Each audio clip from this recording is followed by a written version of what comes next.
This land is your land, this land is my land, from California. My name is Patrick Littlefield, and I'm running for Congress because I want to strengthen and restore opportunity for working and middle-class Americans by improving economic outcomes, by reducing the cost and uncertainty of healthcare, and by increasing access to education and training. I'm Alexandra Chandler. I live in Haverhill, and the reason I'm running for Congress is, in modesty, I think I'm the best candidate to get things done for working middle-class people. The reason is my experience, professional experience in the intelligence community where I worked for 13 years, my specific expertise in national security and healthcare, and my lived experience as a middle-class mom with 2 little kids. I think that we need to be fighting for things rooted in 3 main points. First, jobs. Second, healthcare. And third, getting things done for people again. I'm running basically as a person who has been here, a hardworking refugee woman, a wife, a mother.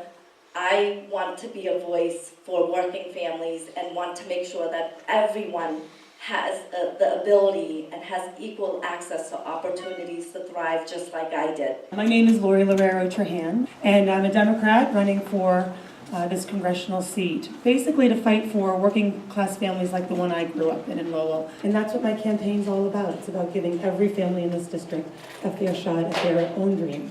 I believe there is an enormous deficit of trust that exists between people and institutions. So our campaign is going to be grassroots, people first, human to human.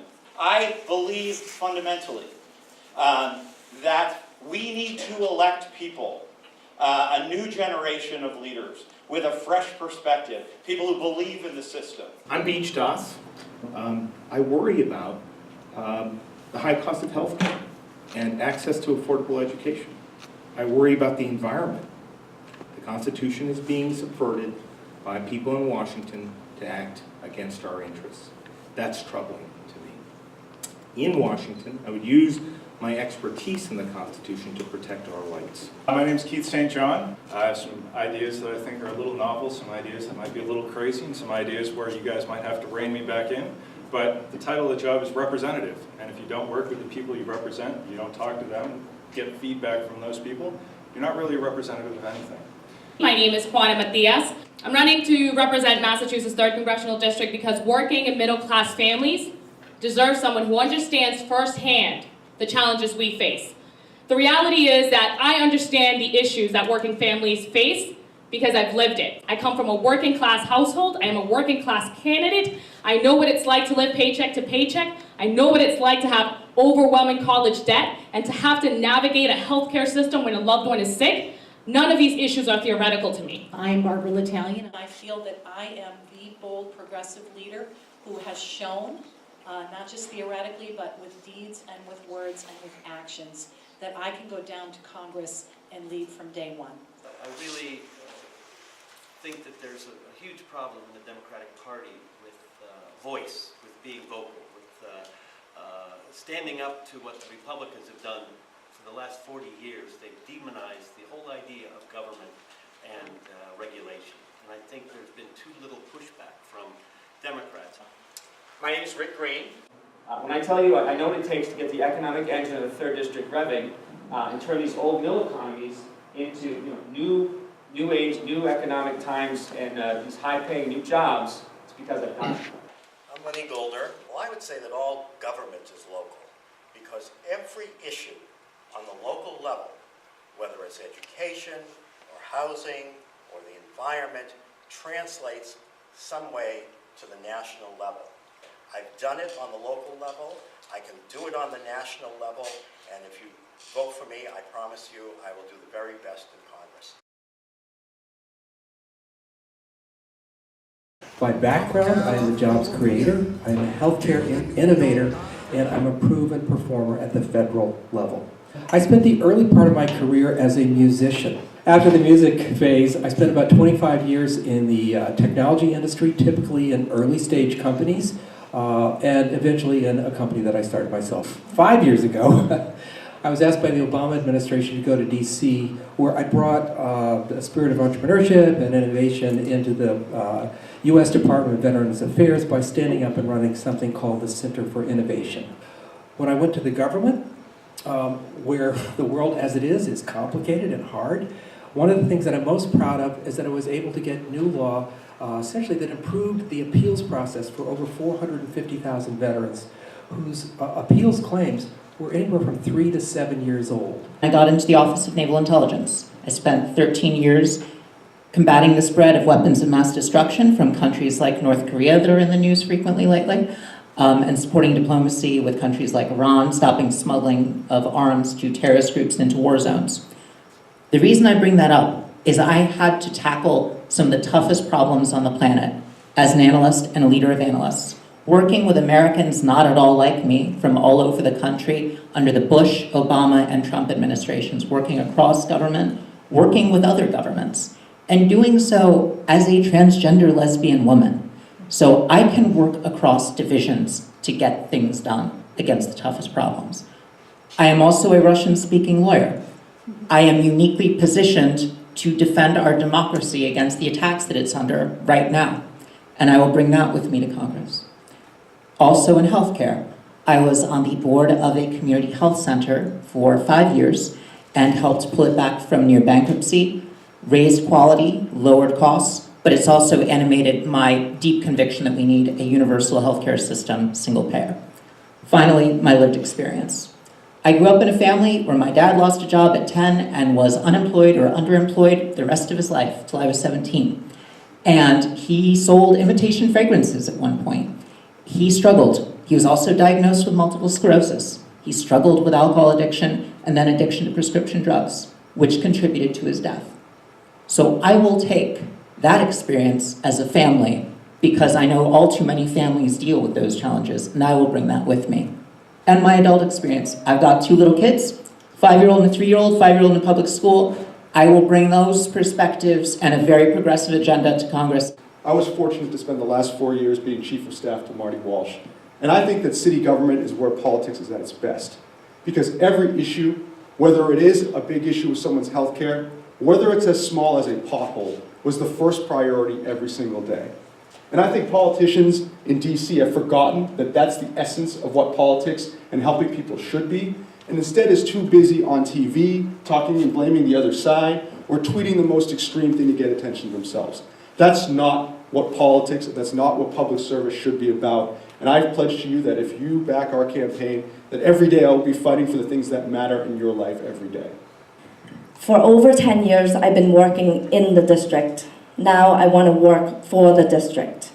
I've been very effective in helping the community, and some of the examples are in the Greater Lowell area, there's an organization called the Cambodian Mutual Assistance Association, which is an organization that helps Cambodians and other immigrants acclimate. And the organization was falling apart and without resources. In addition to working my full-time job, I was there to help the organization, brought it back, and now it's surviving and helping other immigrants to acclimate. And we have over a budget of $500,000. In addition to that, while doing that, there was a big fire that happened, not sure if you heard, in 2014 that killed 7 people.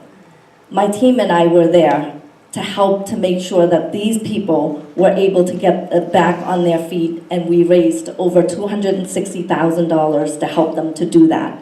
You know, I got my dream. I got a scholarship to play Division I volleyball at Georgetown, and that's what my campaign's all about. It's about giving every family in this district a fair shot at their own dream. I had the privilege of working for almost 10 years for Congressman Marty Meehan, both in Washington and up here in the district. You know, having every job in that office and eventually becoming his chief of staff. And there we questioned the status quo every day. We worked in a bipartisan way to fight for campaign finance reform and also to fight the tobacco industry. We use public investment to spur private investment in our communities, cities and towns, and we listen to voters from Haverhill to Marlborough to right here in Carlisle. The last 12 years I've been working in the innovation economy, both as the only woman executive at an early stage high-tech company in Cambridge, and then as an owner of a small business with 2 other women from Harvard Business School. Most recently, I was the United States Ambassador to the Kingdom of Denmark. And on November 9th of 2016, which was the day after the Trump election, I was hosting a breakfast for 700 people to talk about the American election and to talk about American politics. And as I learned over the course of that evening what was going to happen, it's about 4 o'clock in the morning in Europe. And I put on my tie, pulled myself together, and I walked down to that room. And I saw nothing but fear and despair in the eyes of those people who are great friends of the United States. And in that moment I knew in that moment that I needed to go home and step up my level of service. So in November, I threw my hat in the ring to be your next congressman. My career has spanned from being a technology innovator to being a constitutional lawyer. Now own a small business here in the district that employs 75 people. Better part of the last 10 years, I've run a small business here in the district. And running a small business has given me daily impact to understand what policies in Washington have impacts on us. I'm not a politician. I've never worked for one. But I do care deeply about this district. I care about its people. I care about its future. I lived in rural New Hampshire. I've lived in the greater Boston area, and I moved to Marlborough for my forever home, right next to Hudson, which is in the suburbs. So I've been a little bit everywhere. I understand what it's like, the challenges and tribulations with growing up and living in any environment in this country. I've had the great honor to do so. I graduated from college in 2012 with a master's degree and $113,000 in student loans. When I graduated, I was offered any one of 3 unpaid internships or a mixed Starbucks job. So I ended up starting my own business, import and sell compression socks such that I can. The 3rd District is my home. My family and I immigrated from the Dominican Republic to the United States when I was at 5 years of age, and we settled in Haverhill, Massachusetts. And from an early age, I learned that in America, through hard work, persistence, and a good quality education, anything could be possible. Graduate from UMass Boston and Suffolk Law School, paying my way through school with loans, scholarships, and part-time work. And after college and law school, I returned right back to this district to be of service. First as a social worker, and then as a Justice AmeriCorps attorney defending unaccompanied minors in immigration proceedings. And then I accomplished something few people thought possible. I became the first Latina immigrant in the Massachusetts State House, and since then, it's been the privilege and honor of my life to serve Lawrence and our Commonwealth. I got involved in politics because of my son, one of my 4 children named Rudy, who is on the autism spectrum. It was very, very difficult when he was a little boy. We had lots of challenges as a family that I had to sort of pull from my social worker roots and navigate for my son. And then I realized when I ran for elective office for the House a number of years ago that I could take my understanding of my son's challenges and my power that I was given as a politician for good. And so was able to work on issues where the autism service delivery system in Massachusetts is the best in the entire nation. I have voted for universal health coverage. I voted for contraceptive access. I have voted for criminal justice reform. I have voted and was subsequently removed from my Catholic Church for taking a stand in favor of equal marriage back in 2004 when the eyes of the world were looking at Massachusetts. I am working on right now an Alzheimer's bill to help families across Massachusetts, very similar to my own struggle with my mom over the last 7 years of her life. Too often, and I would pledge to be very vocal, and I have been on behalf of workers mainly in my career and doing international human rights law. So I really think that my experience in dealing with the press, whether it be a front page article in the Washington Post that cited my research methodology that was instrumental in building the anti-sweatshop movement in the United States, or another fellowship, for example, that I was given by the Laborers International Union to study the global economy in a holistic way. So I think corporate crime is my main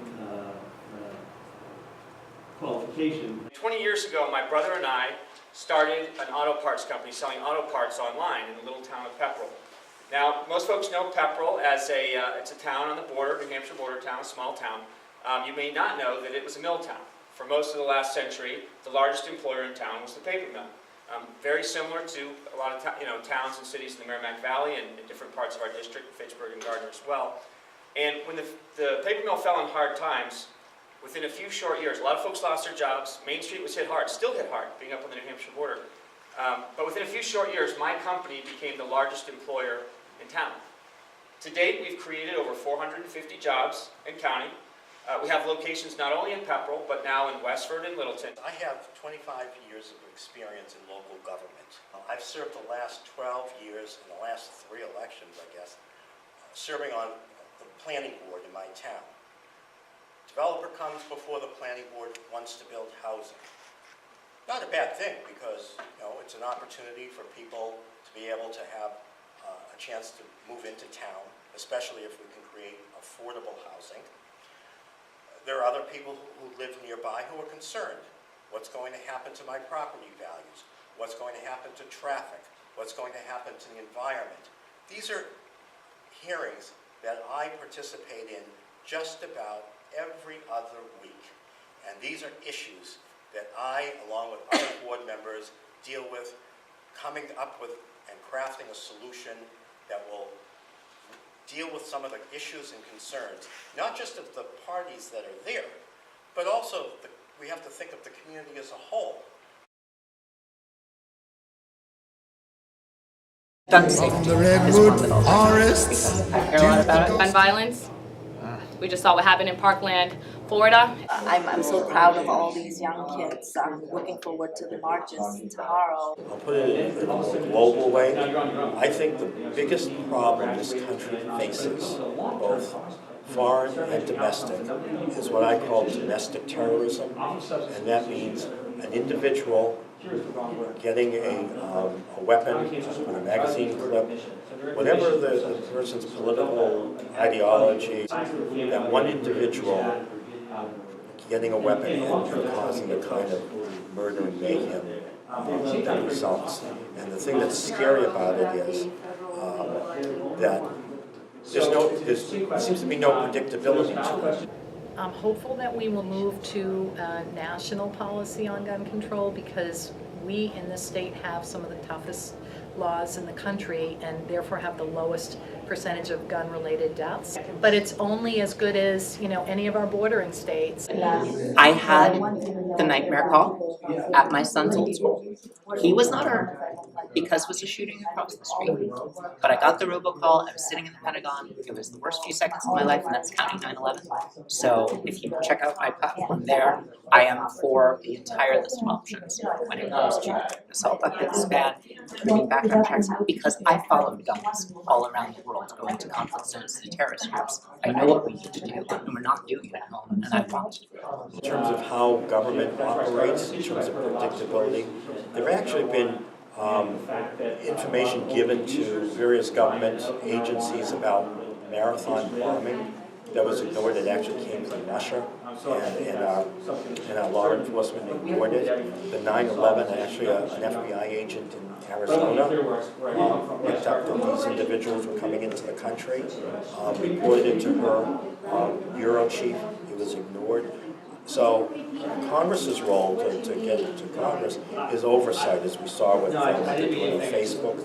I would want to see an investigation in terms of how our law enforcement structure is working in this country to prevent these kinds of actions. The kinds of people that we're hiring, because I think we need people with more local law enforcement experience when we're dealing with problems like these acts of individuals, as well as acts of terrorism from ISIS and Al-Qaeda. I don't think, in some cases, frankly, we got the right people doing the right job. As a mother, I just feel that, I have 2 kids and being afraid to send them to school and knowing that, you know, what if they don't come back? It's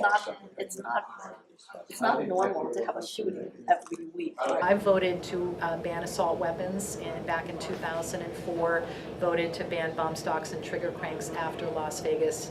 I'm in favor of the ERPO, the red flag legislation that would allow families who feel that someone at their home is in crisis and owns guns to allow them to petition the court to have a restraining order on guns. I am for for doing something about banning magazine clips. You know, I don't think it's necessary for somebody to own a magazine clip. I'm okay with somebody owning a handgun, with background checks. Owning a hunting rifle, I don't see why somebody needs a magazine clip to shoot 50 rounds into a deer or a bear, or to protect themselves. I actually think illegal immigration is a problem. I think that we need to be a country of law and order, and that we should always be a nation of immigrants. We are built by immigrants, and we should always be a country where people that we are always embracing of oppressed people around the globe, always. But illegal immigration is a problem. Immigration is personal to me. I came to this country at the age of 5. I come from a family of immigrants, and I don't support a wall in any shape or form. Now, where does the problem of illegal immigration stem from in the United States? It's the vast majority of it comes from people who overstay their visas. The majority of people who are coming into this country undocumented, they're coming through visa. So they're coming in through a plane, they're overstaying their visa. So what does that mean? It means that the problem of illegal immigration happens at airports. So the reason why I'm so opposed to the concept of the wall is because it is just a political giveaway to the most xenophobic, racist elements of the Republican Party. And I'm not interested in that. Building a wall doesn't accomplish a thing. It doesn't even solve the problem of illegal immigration, based on what I just mentioned. And so this is just, again, it's just like political rhetoric that is divisive and nasty. And I don't want to have any part of it. This is sort of a trust issue. I mean, in essence, because we are allowing these people to come into the country on good faith, either to visit a family member or to work temporarily or go to school. And they essentially, and this happens in every country in the world. I had to deal with constantly Americans who had overstayed their visas, who were deported, and we had to deport Americans all the time for the same reason. There is no way that it's been demonstrated that a wall is going to help curtail the trafficking of weapons, the trafficking of narcotics, or undocumented immigrants. If you tell me, listen, we want to invest in technology that's going to help us detect when these things are coming through our borders, of course I would support that. Hey, our Border Patrol agents, we're not being able to retain them, so can we invest in paying them better wages? Of course. I believe in border security. I think we need to have border security in our sovereignty, but I don't think the wall is the way to do it. Spending $25 billion of taxpayer money on a wall that in no way has been demonstrated to actually effectuate any results is not what we should be doing, and I would not support it regardless of what you're presenting to me. I want DACA more than anything, but the question is, and I do believe that at some point you have to be willing to give something if you're going to get something that's more important to you. That's constructive leadership. But at what point do you compromise your values so far that you stand for nothing? And I think you just have to ask yourself that as an individual politician. You need to bring in and allow more smart people to come in. I am a product of chain migration. The chain migration, another offensive term. So I wouldn't change our family unification theory of immigration, but I would also add more visas for students who want to come and study here because they can fund the educational industrial complex that we've built. And there are countries, India is a good example, Pakistan's a great example, Bangladesh, where there are wealthy kids who would come and pay out-of-state tuition that would then help subsidize better educational opportunities for residents here. As far as my immigration policy is, I desperately think we need immigration reform, and I really do, and I support a pathway to citizenship. I do, and it's. I also lived through the Syrian immigrant crisis, the refugee crisis in Europe in 2015, and saw the way the Europeans managed that, which was terrible. Why? Because they had no law and order. They had no rules. No one really had any idea what to do. And we can't, that is in some ways the problem right now with being an undocumented person in the United States, is that the rules either change all the time or they're not defined particularly well. And so we desperately need to define them, and actually I think allow undocumented people in the same way that we did with DACA, with the DACA kids, allow them to work and be part of the system and pay taxes and get health care. Healthcare is another passion for me. Standing as a party for universal health care. Getting healthcare systems to adopt new capabilities is hard. The healthcare system itself, and that's not just the VA system, that's the private sector as well. I say we need to move to Medicare for all, but I don't just say it as a slogan. I have a specific multi-step approach. Healthcare. We should not be talking about whether in 2018 people should have access to affordable quality health care, whether it should be a privilege or a right. The way I'd like to see it done, for the health care is through Medicare. So single payer for your base level of coverage, and then you have the ability to buy private insurance. Get the insurance companies out. I mean, that's the short answer. So you don't need 4,000 different kinds of coverage. What does that add to the system? You know, the doctors don't know what's covered. The patients don't know what's covered. Single payer. Yeah, it's a no-brainer. Let's take diabetes. So the person I know who has diabetes, their pump is replaced. Okay, you know what drives the replacement of the insulin pump? It's the insurance cycle and how often they can get it. How often they'll pay for a new one, right? So the whole cycle is driven by the insurance company's kind of decision on how often they'll cover a new one. So a better one might come out, but they can't get it yet because they're not due. Okay, so they have to wait, or vice versa. The company comes out, and the person I know very well, they hate it because they feel like the company comes out and they just change it a little bit. They don't really fix it, and they like the old one better, but they're not going to cover the old ones out. They have to get a new one, and the company just bills the insurance and sends them a new one. So the market has been completely warped by the way it's structured. I support single-payer healthcare system. I don't support it. Long term, it happens probably through shoring up the Medicare trust funds and moving everyone to a Medicare for all. But short term, you do it through providing the community health programs and all of the community health centers the ability to provide base level of coverage and then allow private insurance for those who don't want to go on to that type of coverage. So I think no one in this country who has a loved one who is sick should have to be battling whether they can afford the treatment they need or not, whether they're one paycheck away from going into bankruptcy. So I think that should not be the debate. Healthcare in general, for me, it's a question of we should be talking about cost and quality. I'm a cancer survivor, personally. As a matter of fact, I have a member of my family who's also diabetic. So I understand the need for catastrophic care as well as the need for chronic illness. But the real issue I think we're facing is the cost. The costs continue to go up and up and up. And quite simply, single payer is a method for full coverage, but it doesn't address the cost. Other than actually mandating the cost, which they would then be able to do. And if they mandate a cost, does that then drive doctors and nurses to no longer seek to get into the profession? Because you've taken away their ability to set their own rates. We have some of the highest healthcare costs in the country. Access to healthcare really isn't so much the issue, although specialty care, there's some of that. It's costs. And that's where I have been in that healthcare system. I have worked with doctors and nurses and specialists. The center that I mentioned, we served 12,000 patients here when I started. It was 16,000 when we were done.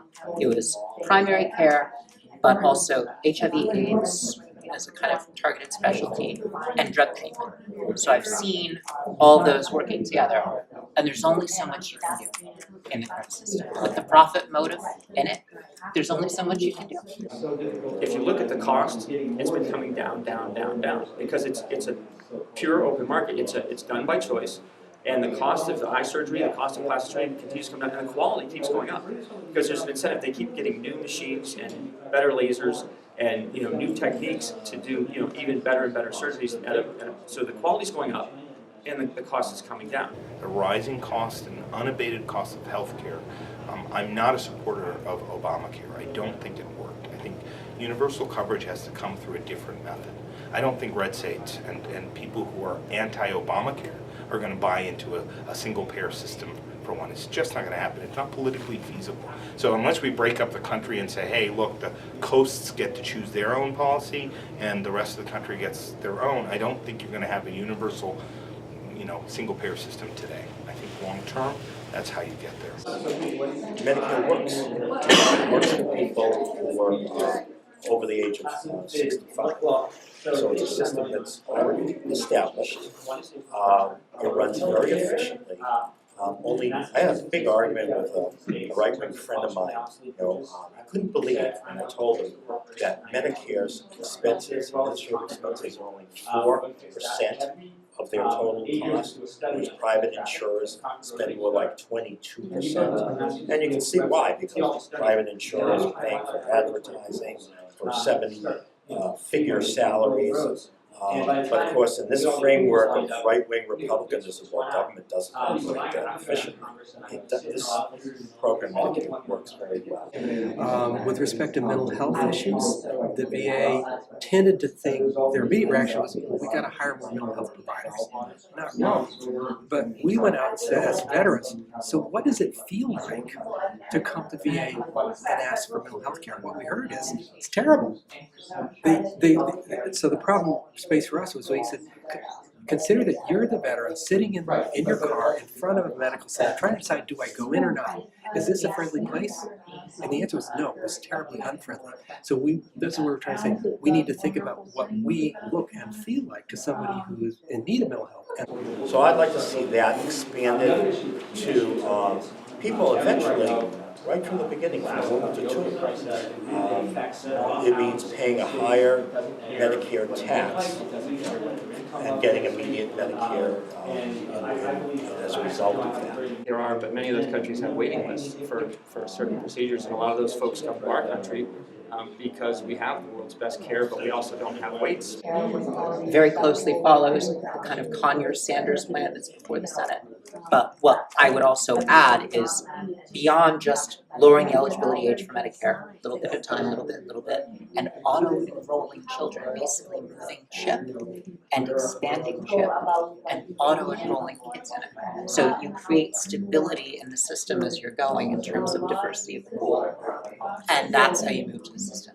And then you move certain programs for people with disabilities that are in Medicaid and certain care for seniors that's in Medicaid, and you migrate that over. When I ran for state representative, I was endorsed by Mass Care. Currently in the State House, I'm a co-sponsor and supporter of 3 pieces of legislation that try to get Massachusetts to a single-payer healthcare system in different ways. I have been I worked as a care manager for Elder Services Merrimack Valley. I really want to be certain that we have not just coverage for people, and I've been endorsed by Mass Care for universal health care coverage, but I also want to focus on issues for seniors, for aging in place, enabling them to live lives of dignity. I've done a lot around community-based elder care, not just as a social worker, but then in the State House as well. Right now I'm working on Alzheimer's and trying to build up sort of the support network and the capacity and knowledge of hospitals and medical personnel to support families with Alzheimer's. I think the Catalytic plan is offered to, as a way of, specifically choosing certain doctors that may not want to work into the there are doctors who even today don't take insurance or don't take certain insurance, right? To mandate a doctor has to work in a certain way, and it's not going to work in the healthcare profession. While most doctors will tell you that that I've talked to, my aunt is a good example. I take a lot of guidance from her, and she's also affiliated with the VA, so she sees another side of the problem. To create a system that requires everyone to use a government-mandated system, I think, doesn't work. So what you do is you put sufficient resources into that system where doctors are incentivized to join that. But I think offering a private insurance program, meaning, there's no reason to outlaw private insurance, right? It's available as an add-on should you decide that you don't want to opt in to the system that's provided. And I think that, doesn't change how you have to fund the community program, and it doesn't change how you long-term have to build out the Medicare for all system. I think those things both need to be developed out that way, but the private insurance makes it much more palatable for those who say, look, I'm not going to sign on to a universal, a socialist system of healthcare. So primarily I want to reintroduce consumer choice into the equation. And if you look at what's going on in healthcare, we've moved to a third-party payer model. So in auto insurance, which is another insurance we all have in order to drive, okay, there's two models. One model is kind of the provider network. So you get in an accident, someone backs into your car, let's say, and you call up your insurance company, okay? And the insurance company says to you, well, you have two choices. The first choice is you go to our network. So you take it to one of our shops, our approved shops, in-network shops. You drop the car off, it's pretty much taken care of, right? You don't see it. I mean, there's always some paperwork, and there's a little bit of back and forth. But for the most part, especially if you're not at fault, let's assume you're not at fault. Let's not get into that. Right? It's not your fault. Somebody hit you. It's pretty clear. You drop it off, and the in-coverage or the in-network provider fixes the car for you. You may never even see the bill. You just drop your car off and get it back. That's kind of how our healthcare system works. You go in, if you have the coverage, a lot of times you don't see the bill, it's taken care of. I know with my company, the coverage we provide for our employees, that's pretty much the way it works. Maybe a copay. But then the other model is in auto parts is somebody backs into you and the insurance says, well, the other thing we do is we send an adjuster out who can look at it. And then it's up to you to go find who you want to repair the car. Now in this model, the adjuster might come out and they say, you know what, I'm going to adjust this at $1,200. That's the cost. And you can still go in-network, right? And you can take it in-network. I'll just take the $1,200 and I'll give the check to our in-network provider, and they'll still fix everything. Or you can go shop it yourself. And the reason I know this so well is because a lot of those folks will say, you know what, I'll take the check myself and I'll go shop it. And they come to my website and they see I've got the parts for $350 maybe, and I have a video that shows them how to install everything. And with that one act, they get to then pocket the $850 in their pocket. But with that one act, and by shopping it, and they have brought price transparency because they can go to, they may say, I can do it myself, I can do this, but they may also say, I'm going to go to another shop and say, look, the guy over there says he can do it for me for $1,200. If you had term limits, you'd probably do a lot to break up the monopoly on medical delivery, pharmaceutical, stranglehold on us. So I'm for term limits too. That again goes against the grain of the idea that we should have a healthcare system that is not encompassing everybody. Because if we don't universally cover everybody, we're going to have people who can't afford healthcare, are going to wait until they get sick and are beyond any preventive healthcare. They get much more ill, and we have to pay much more as well. So yes, I think that ties in with having a universal system and having a universal system that incentivizes and pays more actually to doctors who engage in wellness prevention. So some of the wins that I'm proud of is we built a predictive analytic capability which would allow us to use VA's vast data network to identify veterans who might be at risk for suicide. So that's being deployed across the whole organization now, and it's already working. And we're getting great feedback from it. So that was on the complex side of it. On the simpler side of it, we did a lot to virtualize different kinds of care so that you get an eye exam with a medical practitioner, but basically out in an outpatient clinic. So you didn't have to drive all the way into the medical center to get there. That meant you did it more often than you would. We built some technology that allowed people to tune up their hearing aids remotely. And then I'm doing all these technologies. Let's do some non-technology stuff. One of the things we did was we learned that basically within our HIV clinics, people were not testing for Hep C. So all of a sudden, if you tested for Hep C in the HIV clinic, we were catching a whole bunch of people who had Hep C, but who otherwise would have slipped through the cracks. That's on the simple side. So that's been implemented across the whole system. I usually wear a step counter. I'm religious about my step counter. And my wife got me that for Christmas. And I started wearing it. I noticed I started walking more. I started losing some weight. That's right. And I said, you know what? I want everybody in my company to have these. And we got them for everyone in the company.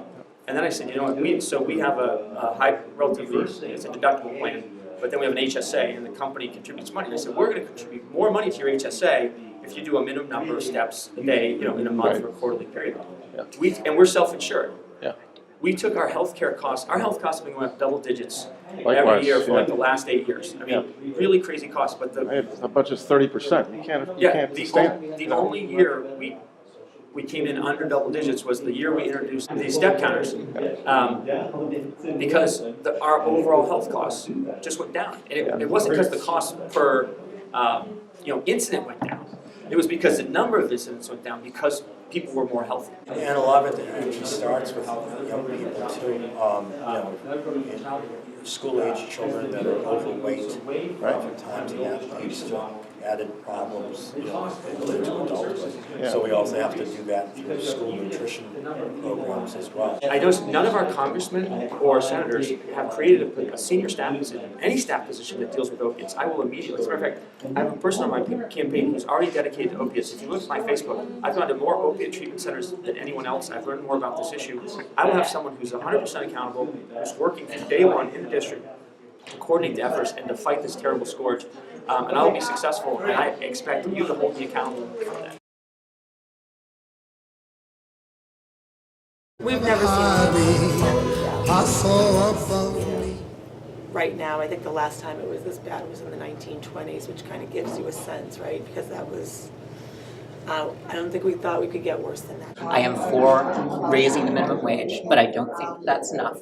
I think that we need to expand the earned income tax credit.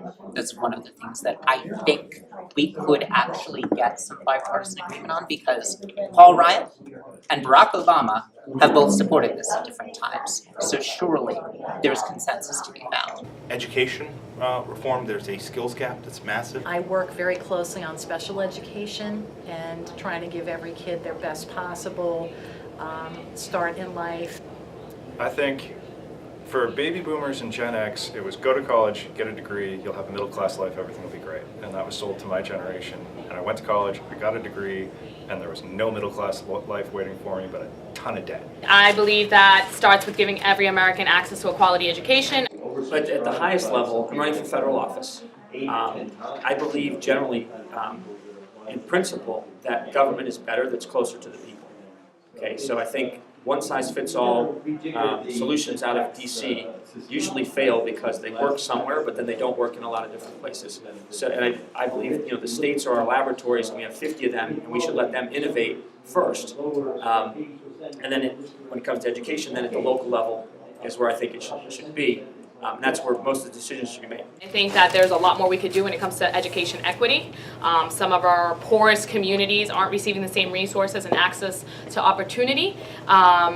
We should be investing adequately in K through 12 education. We should be giving people access to universal pre-K.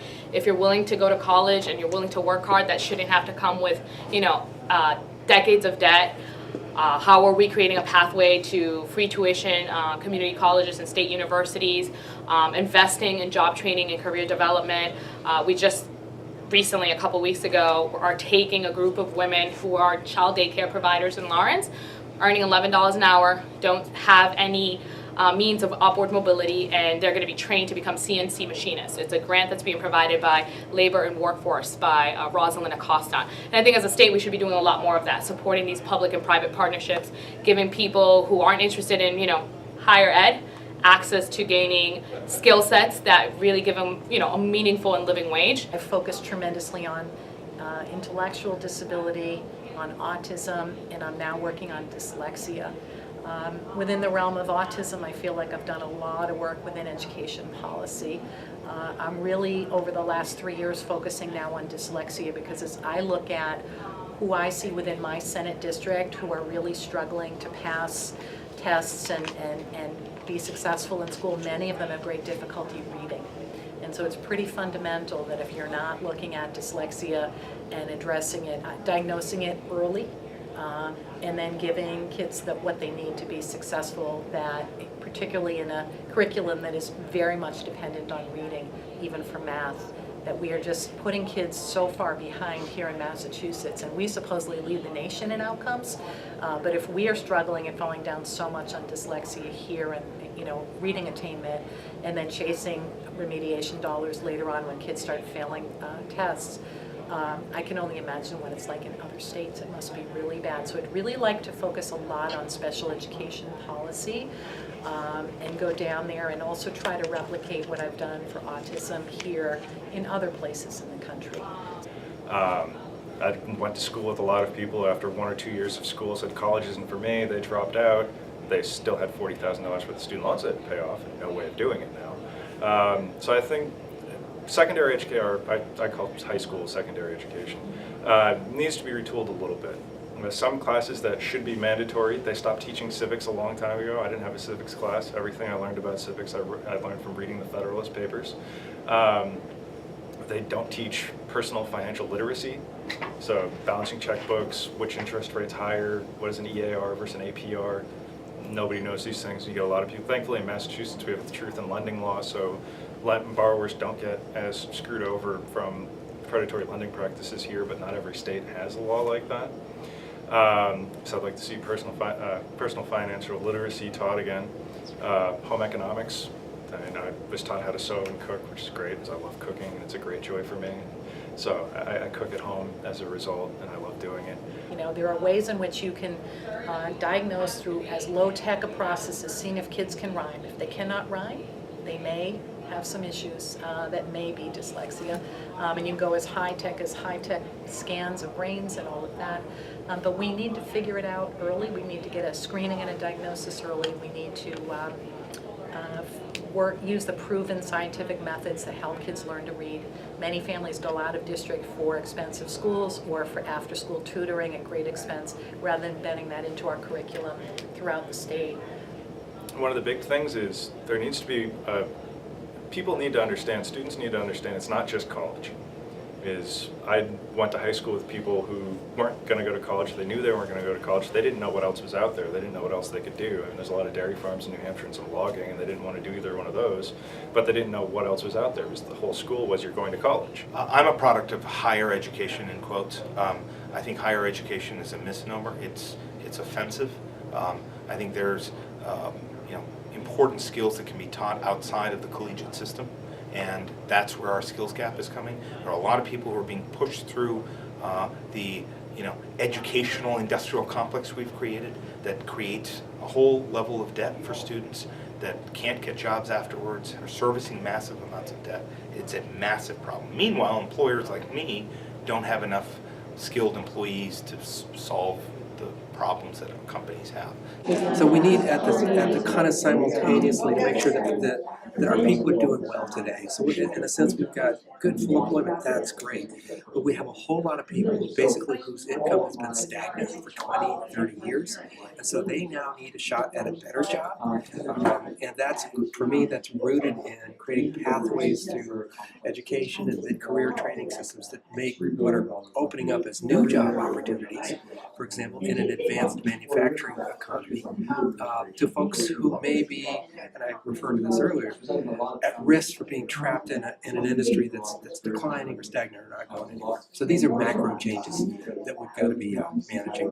At the same time, we've got to be building towards a future that we want our children to inhabit. And again, that's to me, it's a building around kind of innovation ecosystems, but making sure that people have a skill set that matches where we think the economy is going to go in the future. Technology is changing, and jobs that were very safe and recession-proof and elsewhere are now literally going away. I mean, you can talk to anybody who works in manufacturing that literally there are facilities now that are virtually empty that used to be filled with good jobs, right? Not to mention the fact that things like autonomous vehicles and other things are coming in a scary way. And if you think about the implications of that, there are, I think, 2 or 3 million trucking jobs in the United States. There are 2 million cashier jobs in the United States, and Amazon just introduced a cashier-free concept that I'm sure will scale. So I think no matter which side of the aisle you are on, we need to figure out what we do with people who have lost their jobs due to automation and give them the training they need for new opportunities. Clean energy is a great example where you could take current people in traditional employment areas like heating and ventilation electrical, and reskill them and add to that skill set. And also now the clean energy, which is upgrading current facilities, becomes an economic opportunity and not a cul-de-sac.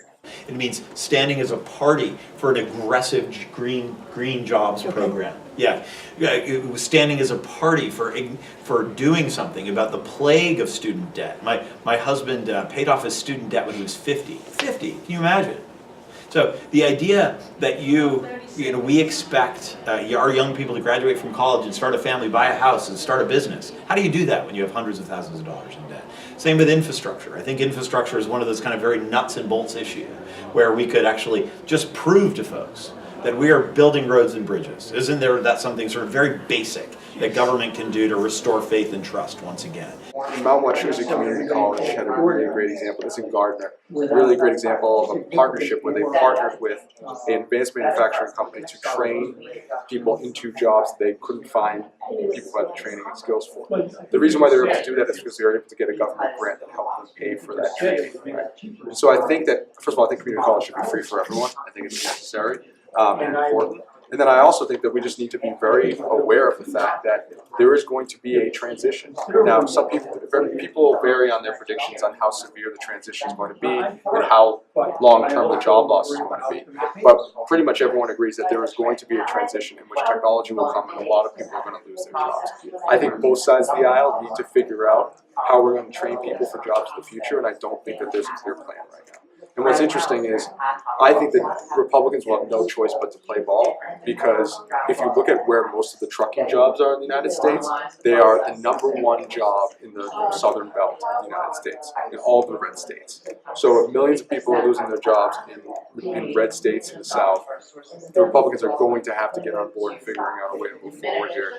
And quite frankly, I think jobs and economic development are the core of what people should be focusing on in campaigns. To your question, which is the equity, if you will, yeah, and then those so if you have education at the local level, which is where I believe it belongs, then the next level up is the state level, who should be looking at the difference between the different municipalities.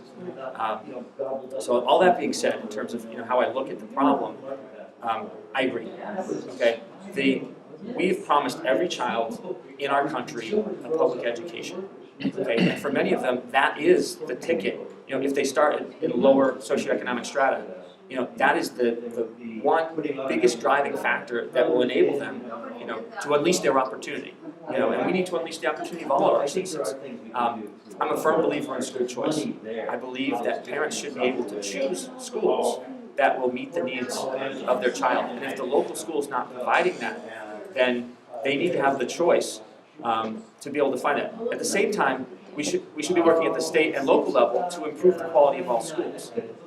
But in the here and now, to that mother or father in a school district that's failing, and their child is going to public school, yet there's maybe a charter school or even a private school, we have to be doing everything we can to help those people. And for me, it's a civil rights issue. I mean, if we're truly serious about civil rights and wanting to help break the cycle of poverty, we have to get these children an education. And it shouldn't be based on, what bureaucrats or the government thinks is right. I mean, it should be based on the people who care most about those children, the parents, having the choice. We also have the prospect of further privatization of education, right? Under Betsy DeVos, looking at increasing school vouchers, looking at additional charter schools.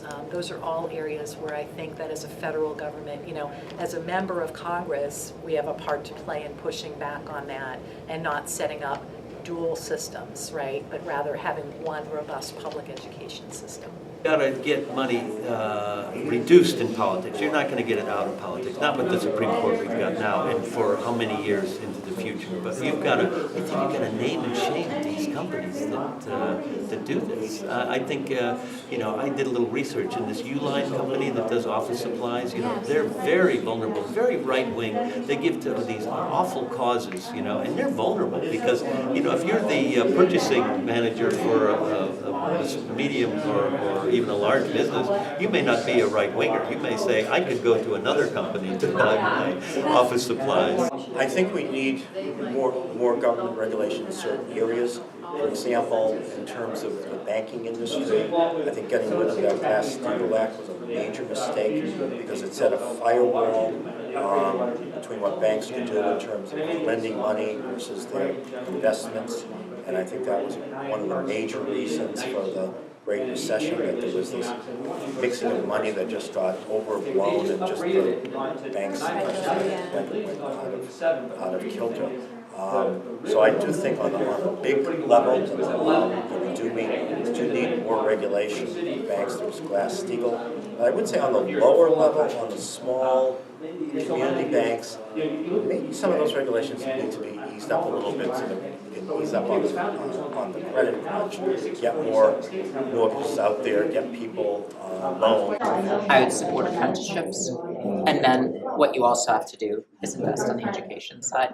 And this is a common proposal, but I need to say it, no cost community college. I would even expand that to no cost universities depending on what we do on the taxation side, because all the investments I lay out, and I've got a 13-point platform, and there's a whole plank on fiscal responsibility, because I do not believe in passing on massive amounts of debt to our kids. Yet, I have a lot of investments I want to pay for. Depending on how much taxation revenue we get, I can see going to university system as well, but at the very least, community college. And what you would also need with that is parallel investments in transportation and, frankly, in support to childcare. Because what you have is a lot of people most need to enhance skills to get that other job so that they're not working 2 jobs, neither of which pay a living wage, but they can get that one job that does and have so much better quality of life. Is if there's that one class at Northern Essex in near Middlesex, and it's at this time or this time, do they have the childcare and is it affordable for them to go while they are still working at their current job? And depending on their economic situation, do they have the transportation? If they've got one car for the family, we need to have robust public transit options for them to get there. So it's not just hitting one piece. You gotta hit it all. There's only a couple of ways to close that gap, right? I mean, you know, tax policy like maybe moves it this much, but the real path out of the income inequality gap is us having a really good understanding of the kind of economy, the kind of jobs we're going to attract and retain in our country, and then designing and re-engineering our education system so that we are feeding into that economy. And I think one of the things that frustrates me is that we've too tightly tethered the American dream to a college education, to every kid getting a college education. Now, I worked really hard to get to college because I knew it was the right path for me. My husband went to the vocational school in Lowell. He out-earns me quarter after quarter, year after year. I mean, I'm sitting here at tax season, and it's like painful because I'm a pretty competitive person, but he found the lane that was right for him. And we've taken exposure of the options out of our public schools. We need to get back to exposing apprenticeships, trades, vocations. We need to redesign community college programs that give people a credential that gets them into the workforce faster, because we've got a generation of kids, literally, that are underneath $150,000 in debt with no wage to get them out from under it in less than 2 decades. So I think education has always been the key to economic mobility. So I think around junior and senior year, there needs to be more hands-on technical training. There needs to be pipe fitting classes or plumbing classes or carpentry classes, so that there's another view out there. Somebody might pick up a hammer who never held one before and go, wow, this just makes sense to me. I was listening to NPR, the average age of a carpenter is 48 years old. That's closer to retirement than it is starting, and that's the average. So how many carpenters are in their 60s and 70s who can't retire because they still have work because there's nobody coming up behind them to do anything? I know if you're going to go be a plumber or a gas worker or install solar panels, there's an entire set of classes and licenses that you have to go through and do in order to do that. But if you graduate high school and then you try 2 years of college and that didn't work, and now you have student loans and you can't really afford to pay the fee to take the technical class, I just think it's a shame that so many people feel like school's not for them because they don't want to go to college and that's all they ever hear about when they're in school. so they become disruptive in class. I would want to work on education and making sure that not only do we have free community college, but at the same time, go beyond that to have state universities. There are some schools that are funded equally, and yet the difference in outcomes are staggering. So how do you so again, even if I level fund the schools that don't perform well, and I can't force those children to stay there. Again, for me, it's a civil rights question. How can I force a parent to leave their child in a non-conforming school? And I know around here, Aspet Valley Vocational Tech is just down the street from where I live in Marlboro. And from what I understand, they can reject students at will. They don't have to accept everybody. So if somebody wants to, they decide they want to try to work with their hands and go to vocational, but they didn't see the point in English class, or they didn't see the point in math, and they didn't pay that much attention, they can get denied because their grades aren't high enough. I don't think that's appropriate.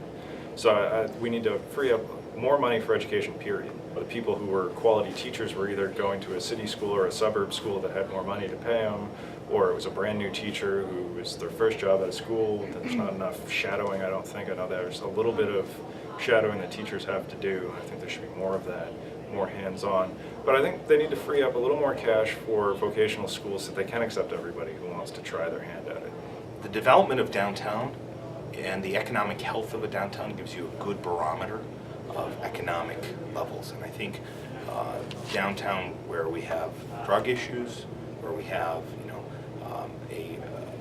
retail has fled, there's a lot of issues that we need to structurally fix. So I think economic development is number one in my aura. Well, what's happening right now with regards to special education, it's the backbone of it is actually federal law. It's IDEA, right, which is a requirement up to age 22 to provide services for kids. So that's actually federal law. I don't think it's implemented necessarily universally around the country.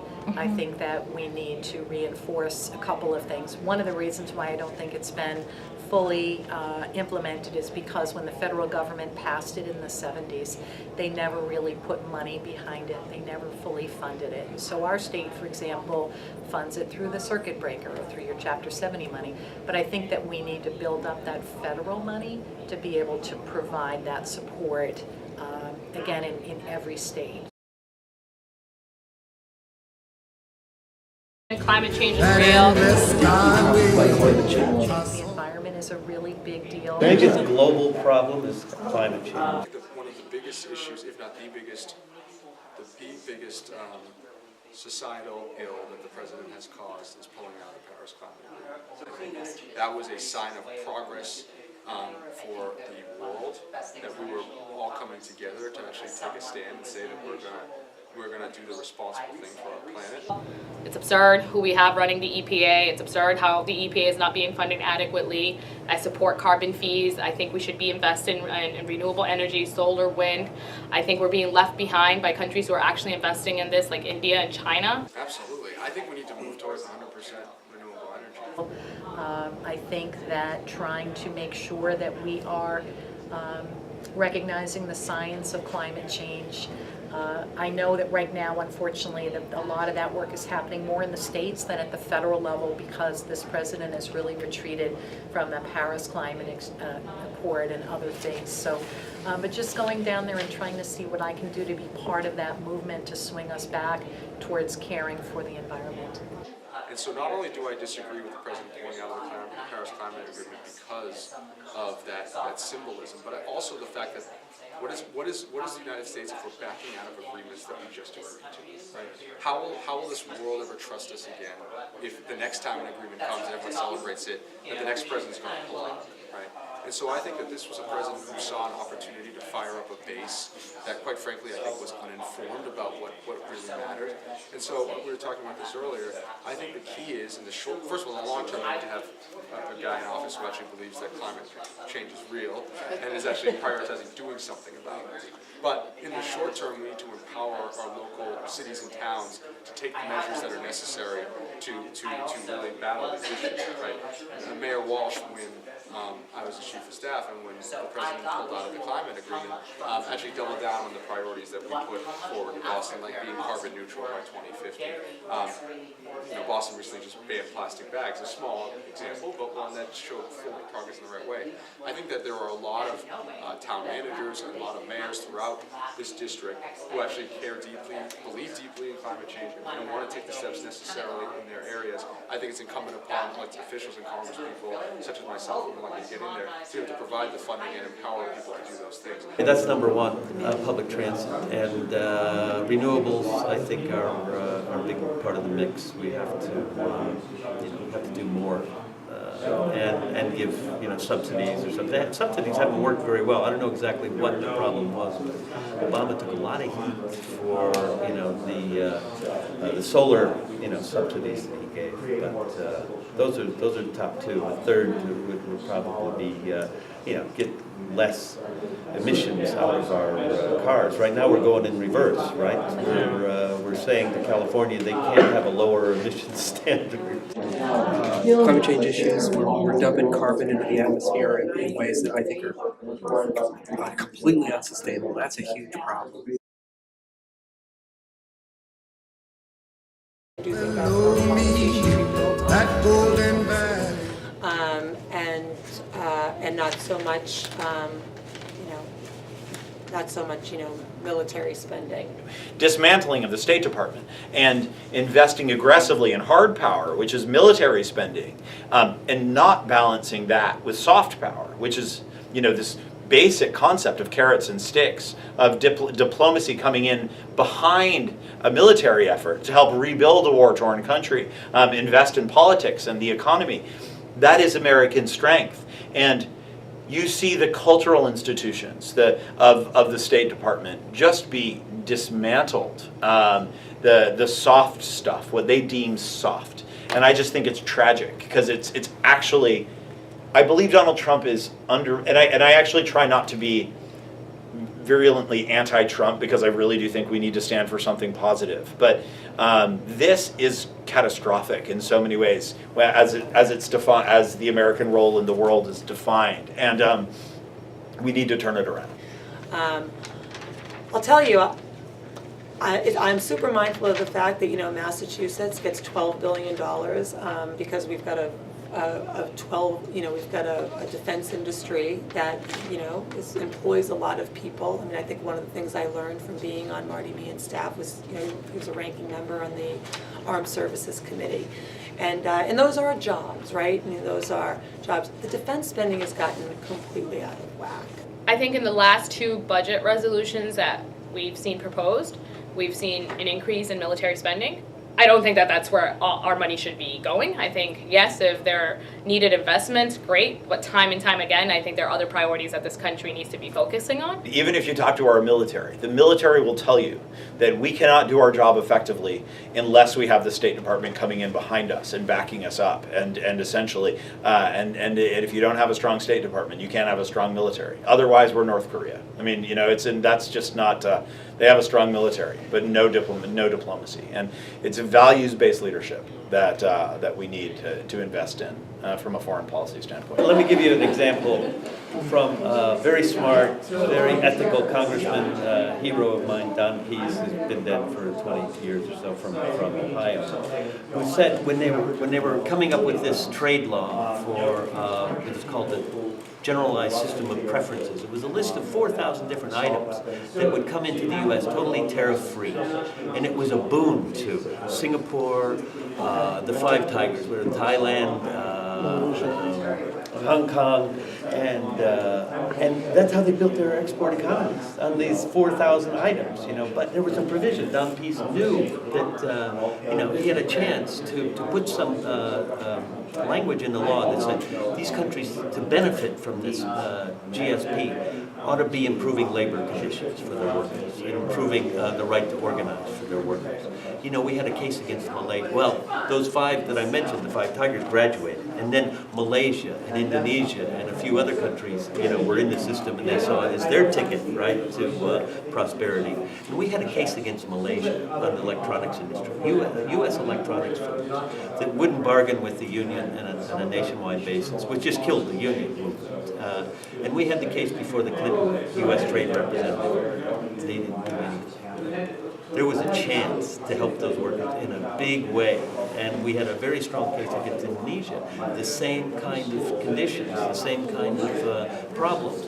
And the U.S. Trade Representative of Clinton just sided with the companies instead of with the workers in those countries. So we really could have done a major improvement, because once you give unions a chance, that was the key thing in Tunisia, where there was the only Arab Spring country that's sort of working, is they had a trade union movement that kind of stood up and held things together. The Islamists had power for a while, but the unions got them to relent. And so I think, you know, giving workers a right to organize helps a lot. Tariffs are a bad thing. I would rather address the problems in trade by staying within our current relationships, but then working more productively within bilateral and multilateral forums. And fight for better labor environmental standards in our trade with our companies. I'd rather subsidize our own a little bit if we had to, and then say, okay, we'll stop when you start playing fair, rather than going the tariff route. Everything we've been taught is that this sort of trade war is a lose-lose. So it doesn't look right to me. My bachelor's degree is in economics, so every time I start hearing anybody talk about tariffs, my brain starts shorting out. Tariffs are a tax on poor people. It's a consumption tax. I mean, if the goods across the board, primarily Chinese goods, are now 30% more expensive. It's mostly lower income people who buy those things. So some people got a tax break. We didn't get a tax break in Massachusetts because the state and local tax deduction got gotten rid of, so my taxes went up a little bit. I don't know about all of you. So on top of my taxes already going up, now there's these tariffs which are making everything else more expensive. I'm not an economist, so and I have enough respect for the complexities in international trade to say I need to look deeply into this to understand it. But this feels like it's come from completely the wrong place. That it's Trump's inclination to punish, that it's an inclination to divide. My inclination is diplomacy first, and then I'm very troubled by the trend of the president backing away from diplomacy by, engaging in sort of brinksmanship. That troubles me very much. I think that the president that's leading this country is incompetent. We shouldn't be conducting diplomacy over Twitter. When it comes to North Korea, what are we doing as a country to ensure that we have direct channels of communications, that they're not having the ability to increase their nuclear capability? How do we fully staff the State Department in East Asia? So I think that there's things that we should definitely be doing when it comes to that. Israel and Palestine, we just saw what was happening recently. I'm in support of a two-state solution. I'm in favor of a two-state solution between Israel and Palestine. My inclination is to go for diplomacy first and peace first and avoid conflicts wherever possible. I'm really upset with what is happening from the government and the nation of Israel. In 1948, they were given 55% of the land area. Now they control something like 91% of the land area, and it's not like the Palestinians sold it to them. The other day, there's a couple thousand Gaza protesters who are understandably fed up with the situation. Some of them threw stones. Last time I checked, the Israelis had up armor, Humvees, full body armor, helmets. They rolled a couple of tires out of them which are on fire. You can see those coming from a long way away, and instead Israeli soldiers up on a hill opened fire, wounding 750 people and killing 15, and that is abhorrent. I know there's a lot of support for the nation of Israel in the United States. Unfortunately, I think what their government is doing is wrong. We use Israel as a base to control the Middle East because we need oil. If we increase industrial hemp production, we can use biofuels. We don't need to import any oil anymore. We don't need to protect our interests over there. We don't need to screw with countries over there. I think that we've heard this president talk about removing or not supporting the Iran deal. I don't think that's the approach we should be taking. I think it gives us access to what they're doing and not doing in a way that we've never had before. And I think that I would support ensuring that we're not in any way not being supportive of the Iran deal. I'm in favor of diplomacy, maintaining the Iran nuclear deal. And what we've seen this president talk about is, no, I want to not be supportive of it, and I think it gives us access to what they're doing in a way that we've never had. And I think, if they ever started, trying to expand their nuclear capability, we would be able to react much quicker with the current provisions that the Iran deal has in place. I don't like seeing NAFTA attacked. I mean, back before NAFTA went into place, Mexico imported about $80 billion worth of American goods. Now it's $180 billion worth of American goods, and it's 10,000 jobs per $1 billion worth of the economy. So it's a lot of people's jobs that are getting played with because the president doesn't like brown people.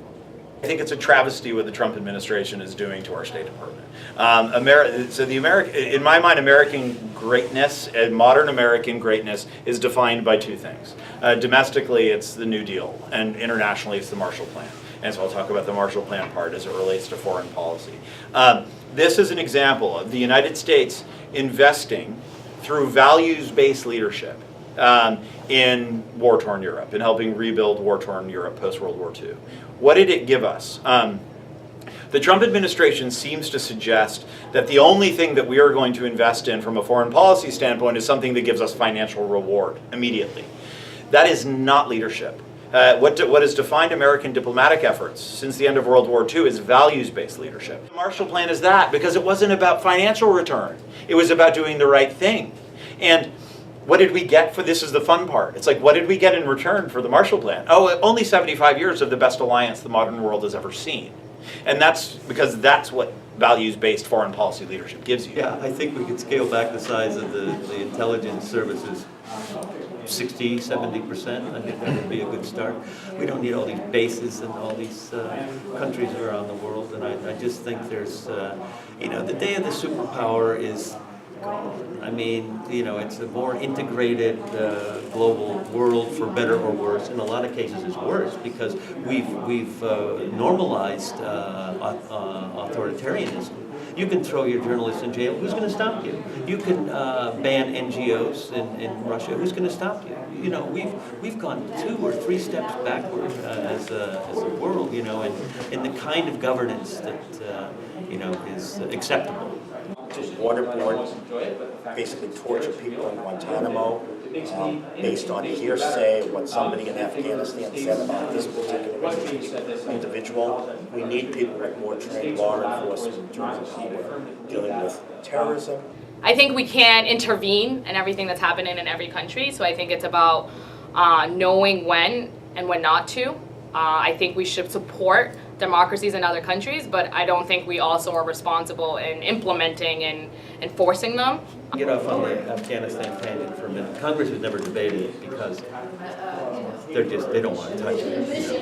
And I really don't think we need troops there. I think we ought to have some NGOs there that are willing to work in that environment. And there are such groups that would risk that. And in fact, you might recognize the name Sarah Chase. She was an NPR reporter years ago. She ran an NGO in Kandahar, one of the worst provinces there, for 10 years. And she ended up being one of the military's top advisors on, what do we do about this? We're certainly not, as the generals have been saying, it's stalemate.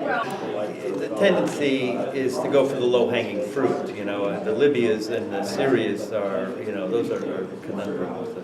We're in a mess, and we can kind of limit the damage, perhaps. But I really think we can help countries be less repressive by standing up for those in those societies that are trying to be journalists or trying to be human rights activists. My job in Denmark was to sit around the table. They have 9 Danish political parties. One of them is a far-right, anti-immigrant, xenophobic party. I had to sit across the table from them, and I had to convince them that they should support some initiative, like supporting a Danish-led effort to remove chemical weapons from Syria.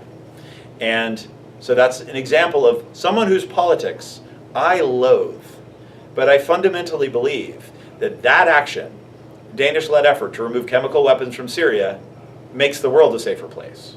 So I will suck up my hatred of their politics to try to get their support on that initiative. We're not holding countries accountable. Like Cambodia, we've got a huge Cambodian American population in Lowell. People who fled on foot to come, for a better life. And we have let the Cambodian government, we have recognized a Cambodian government that has basically expelled the Democratic Party from their country, and they're going right back to, a violent dictatorship. And I think we've got to hold countries like that accountable. So I would like to see a restoration of our diplomacy, of our State Department. I think that the world is a better place when the United States plays a peacekeeping role. And we have to do that using all of our tools, not just our forceful military.